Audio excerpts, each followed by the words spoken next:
भक्त पुकारने भगवान श्री हरि दे दो मोक्ष का दान। पावन मोक्षदा एकादशी आए हरे सभी संताप। गंगा जैसी पावन कथा शुद्ध करे हर मन। व्रत करे जो श्रद्धा भरे पाए परम गति धन। हरे कृष्णा आप सभी को मोक्षदा एकादशी और गीता जयंती की हार्दिक शुभकामनाएं। मोक्षदा एकादशी की पावन तिथि वह अवसर है जब मनुष्य अपने समस्त से मुक्ति पाकर मोक्ष का अधिकारी बनता है। यह वृद्ध भगवान श्री हरि विष्णु की कृपा प्राप्ति का मल साधन है। इस कथा की श्रवण से जीवन धन्य हो जाता है। तो आइए श्रद्धालुओं और श्रद्धा और भक्ति के साथ मुख्यतः एकादशी की कथा का शुभारंभ करते हैं। एक बार धर्मराज युधिष्ठिर भगवान श्री कृष्ण से बोले, हे देव देवेश्वर, मैं जानना चाहता हूँ कि मार्गशीर्ष मास के शुक्ल पक्ष में जो एकादशी होती है उसका क्या नाम है, कौन सी विधि है और उसमें किस देवता का पूजन किया जाता है। यह कृष्ण यह सब यथार्थ रूप से बताइए। तब श्री कृष्ण ने कहा, राजन, मास के कृष्ण पक्ष में उत्पन्ना नाम की एकादशी होती है जिसका वर्णन मैंने तुम्हारे समक्ष कर दिया है। अब शुक्ल पक्ष की एकादशी का भी वर्णन करूंगा जिसके श्रवण मात्र से वाजपेयी यज्ञ का फल मिलता है। उसका नाम है मोक्षदा एकादशी जो सब पाप का अपहरण करने वाली है। राजन, उस दिन यत्न पूर्वक तुलसी माता की मंजरी और धूप दीप आदि से भगवान दामोदर का पूजन करना चाहिए। पूर्वक विधि से ही द और एकादशी के नियम का पालन करना उचित है। मोक्ष का एकादशी बड़े बड़े पादकों का नाश करने वाली है। उस दिन रात्रि में मेरी प्रसन्नता के लिए नृत्य गीत और स्तुति के द्वारा जागरण चाहिए। जिसके पितर पाप वश नीच में पड़े हो वे इसका पुण्य दान करने से मोक्ष को प्राप्त होते हैं। इसमें तनिक भी संदेह नहीं है।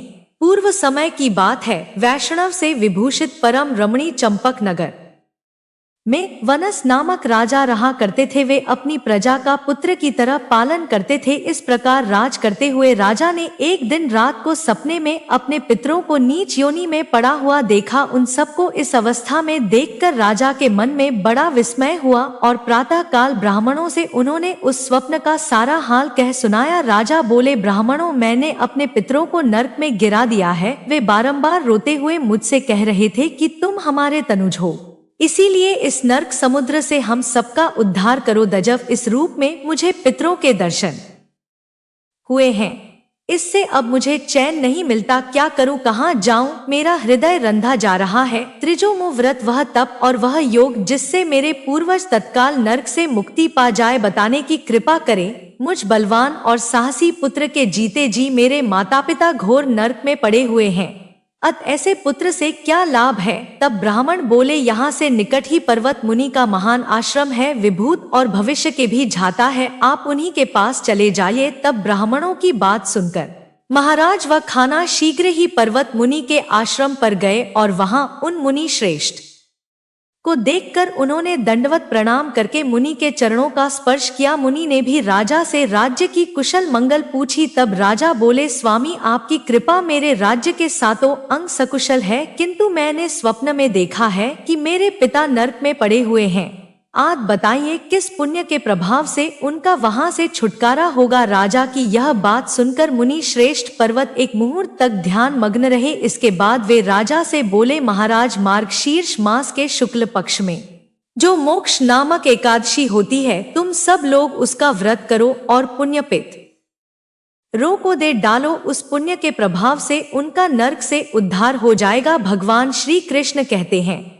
युधिष्ठिर मुनि की यह बात सुनकर राजा अपने घर लौट आए। जब उत्तम मार्गशीर्ष मास आया तब राजा खाना ने मुनि के कहे अनुसार मोक्ष का एकादशी का व्रत करके उसका पुण्य समस्त पितरों सहित अपने पिता को दे दिया और पुण्य ही क्षण भर में ही आकाश से फूलों की वर्षा होने लगी। वह खान के पिता पितरों सहित नरक से छुटकारा पा गए और आकाश में आकर राजा के प्रति यह पवित्र वचन बोले, बेटा, तुम्हारा कल्याण हो। ऐसा कहकर वे स्वर्ग लोक को चले गए।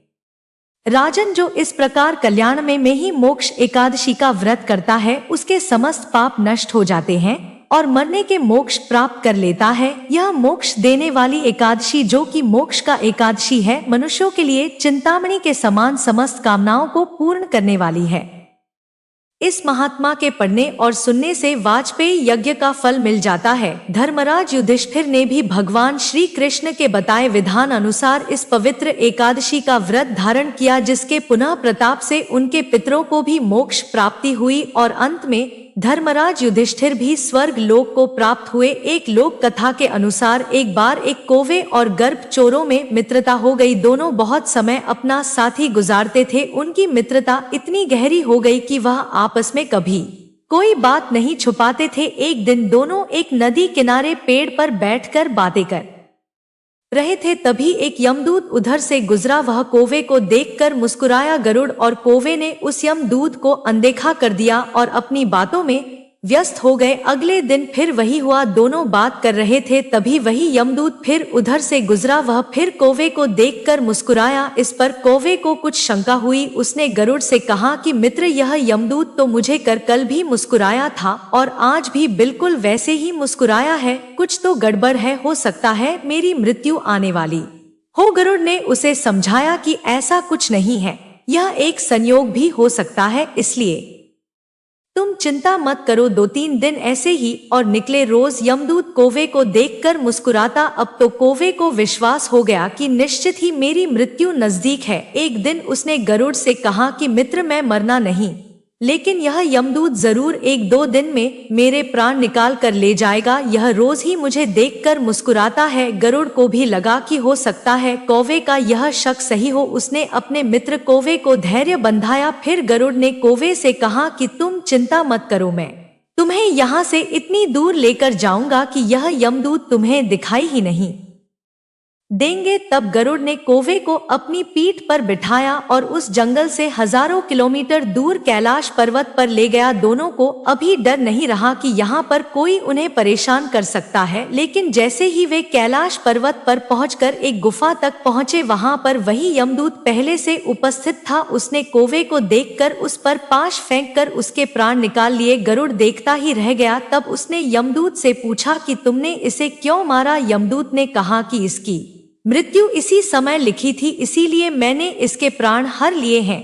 गरुड़ ने पूछा, तो फिर तुम इसे देखकर जंगल में मुस्कुराते क्यों थे? इसे मारना था तो वहीं पर मार देते। जमदूत ने उत्तर दिया कि इसकी मृत्यु तो केवल कैलाश पर्वत पर ही लिखी थी, लेकिन 4-5 दिन पहले इसे उस जंगल में देखकर मुझे आश्चर्य हो रहा था कि यह इतने कम समय में वहां पर पहुंचेगा कैसे, क्योंकि इसके पंख छोटे हैं और यह इतनी लंबी उड़ान भी नहीं भर सकता था। तो फिर आखिर हजारों योजन दूर ही कैलाश तक पहुंचेगा कैसे? यही सोचकर मैं रोज मुस्कुराकर वहां से गुजर जाया करता था, लेकिन भाग्य देखो, तुम इसके परम मित्र हो। इसे यहाँ तक इतने कम समय में यहाँ ले आए। जीवन और मृत्यु भाग्य की ही बात है, इससे कहीं भी छिपा या बचा नहीं जा सकता। जब तक जीवन है तब तक आपको कोई मार नहीं सकता, लेकिन अगर मृत्यु निकट हो तो कोई भी आपको नहीं बचा सकती। मोक्षदा एकादशी के दिन ही भगवान श्री कृष्ण ने अर्जुन को गीता का उपदेश दिया था, इसलिए इस दिन को गीता जयंती के रूप में भी मनाया जाता है। जब हम पहली बार गीता पढ़ते हैं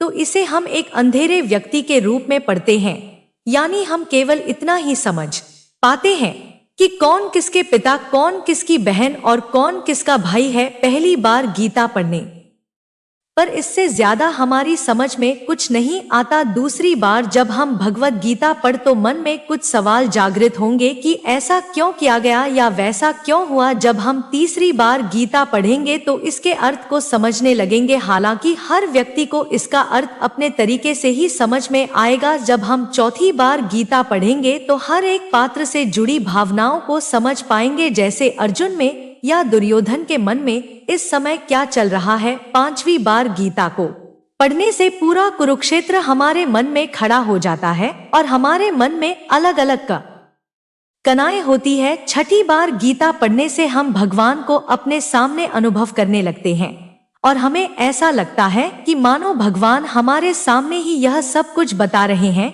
आठवीं बार भागवत गीता को पढ़ने से हमें यह पूरी तरह एहसास हो जाता है कि कृष्ण कहीं बाहर नहीं बल्कि हमारे भीतर ही है और हम उनके भीतर हैं। भागवत गीता को पढ़ने के लिए सुबह का समय सबसे उत्तम माना जाता है, क्योंकि इस समय हमारा मन, मस्तिष्क और वातावरण में शांति और सकारात्मकता होती है। भागवत गीता का पाठ हमेशा स्नान के बाहर और शांत चित्त से ही करना चाहिए। पाठ करते समय बीच बीच में इधर उधर की बातें नहीं करनी चाहिए। भागवत गीता के प्रत्येक अध्याय को शुरू करने से पहले और बाद में भगवान श्री कृष्ण और गीता के चरण कमलों को स्पर्श करना चाहिए। गीता का नाम गीता क्यों पढ़ा, तो इसके पीछे गीता शब्द का अर्थ है गीत और भागवत शब्द का अर्थ है भगवान। अक्सर भागवत गीता को भगवान का गीत कहा जाता है। यह भगवान का गीत है, इसीलिए गीता का नाम गीता ही पढ़ा। भगवत गीता में लिखा है, क्रोध भ्रम पैदा होता है, ब्रह्मा से बुद्धि विग्रह होती है। जब बुद्धि विग्रह होती है तब तर्क नष्ट हो जाता है,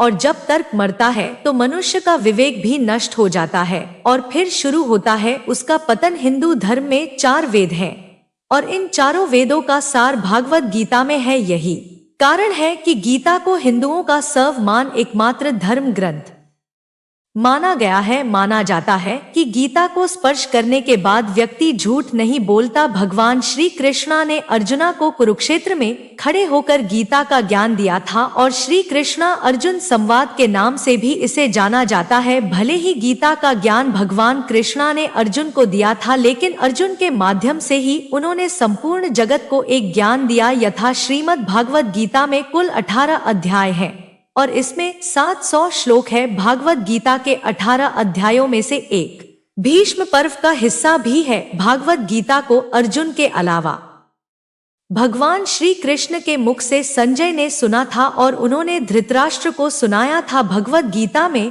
श्री कृष्ण ने 574, अर्जुन ने 85, संजय ने 40 और धृतराष्ट्र ने केवल 1 श्लोक कहा है। हरियाणा के कुरुक्षेत्र में जब यह ज्ञान दिया गया तब वह तिथि कलयुग के प्रारंभ होने के मात्र 30 वर्ष पहले इस ज्ञान को दिया गया था और संभवतः उस दिन रविवार था। कहते हैं कि उन्होंने यह लगभग 45 मिनट तक दिया था, इसलिए ही इस दिन गीता जयंती मनाई जाती है। प्रथम दिन का उपदेश प्रातः 89 बजे के बीच हुआ था। भागवत गीता में भक्ति, ज्ञान और कर्म से जुड़ी कई ऐसी बातें बताई गई हैं जो मनुष्य के लिए हर युग में महत्वपूर्ण है। गीता के शब्द पर एक अलग ग्रंथ लिखा जा सकता। गीता में सृष्टि, उत्पत्ति, जीव विकास क्रम, हिंदू संदेश वाहक, मानव उत्पत्ति, योग, धर्म, कर्म, ईश्वर, भगवान, देवी देवता, उपासना, प्रार्थना, याम, नियम, राजनीति, युद्ध, मोक्ष, अंतरिक्ष, आकाश, धरती, संस्कार, वंश, कुल, नीति, अर्थ, पूर्व जन्म, प्रार्थना, राष्ट्र निर्माण, आत्मा, कर्म, सिद्धांत, त्रिगुण की संकल्पना, सभी प्राणियों में प्रभाव आदि सभी की